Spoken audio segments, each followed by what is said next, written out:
Zonal ஆஃபீஸில் இப்போ நாங்கள் வேட்பாளராக நாங்கள் மனு கொடுக்க போகிறோம். ஜோனல் ஆஃபீஸில் இருக்க ஏசியிலேருந்து சொட்டு சொட்டாக தண்ணி விழுகுது. கீழே ஒரு சாக்கி வச்சு போட்டிருக்காங்க. நான் என்ன சொல்கிறேன்னா, இன்றைக்கி வேட்பாளர் வேட்பு மனு தாக்கல் செய்ய வராங்க அப்படிங்கிறது அரசாங்கத்துக்கு தெரியும். ஒரு முறையான நிர்வாகம் நடைபெற்றிருக்குமே ஆனால் அந்த சின்ன குறையை நிவர்த்தி செய்திருக்க வேண்டுமா இல்லையா? சாதாரண விஷயம். வேட்பாளர் உட்கார அறையிலேயே நீங்கள் இப்படி வச்சுருந்தீங்கன்னா அப்போ தமிழகம் முழுவதும் இருக்கின்ற நிலைப்பாடை நீங்கள் எண்ணி பார்க்க வேண்டும். சாதாரண விஷயமாக நம்ம கடந்து போய்விட முடியாது. அப்போ ஒரு ஜோனல் திருச்சி மாநகராட்சி போன்ற ஒரு இடத்துல ஜோனல் ஆஃபீஸில் இப்படி இருக்கு அப்படின்னா ஒரு பஞ்சாயத்தில் இருக்கிற நிர்வாகம் எப்படி இருக்கும், இல்லை அந்த பஞ்சாயத்தில் இருக்கிற இன்ஃப்ராஸ்ட்ரக்சரல் ஃபெசிலிட்டிஸ் எப்படி இருக்குங்கிறத நம்ம சிந்திச்சு பார்க்க வேண்டிய தருணம் இது. ஆக நான் திரும்பவும் ஆணித்தரமாக சொல்ல வேண்டிய கருத்துக்கள் என்ன, 2 விஷயங்கள் இதில் நான் பதிவு பண்ணுறேன்.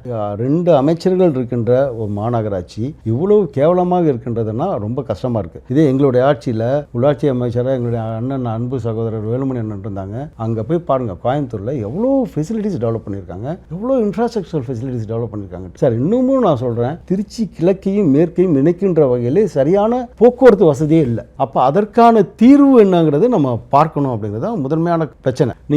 நீங்கள் டவுன் ஸ்டேஷன்லேருந்து ஃபோர்த் ஸ்டேஷன், டவுன் ஸ்டேஷனுக்கு திருச்சி கிழக்கு, ஃபோர்த் ஸ்டேஷனுக்கு திருச்சி மேற்கு, அதை இணைக்கின்ற வகையில் ஒரு உயர்மட்ட பாலமோ சரியா, எந்த ஒரு இன்ஃப்ராஸ்ட்ரக்சர் டெவலப் பண்ணாதானே சார் சிட்டி வளரும். இன்னைக்கு சிட்டியே வளர்க்கிறதுக்கான எந்த முயற்சியுமே இந்த 2 அமைச்சர்களும் எடுக்கல, அந்த சட்டமன்ற உறுப்பினரும் எடுக்கல. இந்த பிரச்சனையெல்லாம் பனையூரில் இருக்க பண்ணையாருக்கு தெரியுமா? தெரிஞ்சாலும் அவர் என்ன பண்ண போறாருங்கிறது பாருங்க. திருச்சி மாநகராட்சியை பொறுத்த வரைக்கும், திருச்சி கிழக்கை பொறுத்த வரைக்கும் எத்தனை வார்டு இருக்குங்கிறதே அவருக்கு தெரியாது. மக்களுக்கு என்ன பிரச்சனைங்கிறது அவருக்கு தெரியாது. கட்சி தலைவர் நான் பார்த்தேன், அவரால் ஒரு 10 நிமிடங்கள் பேப்பர் இல்லாமல் படிக்க முடியல, பேச முடியல. சொந்த கட்சி வேட்பாளரோட பெயரை கூட அவரால் நினைவு கொண்டு சொல்ல முடியல. நம்ம அவரை பற்றி நம்ம பேச வேண்டாங்க, அதை புறம் தள்ளுவோம்.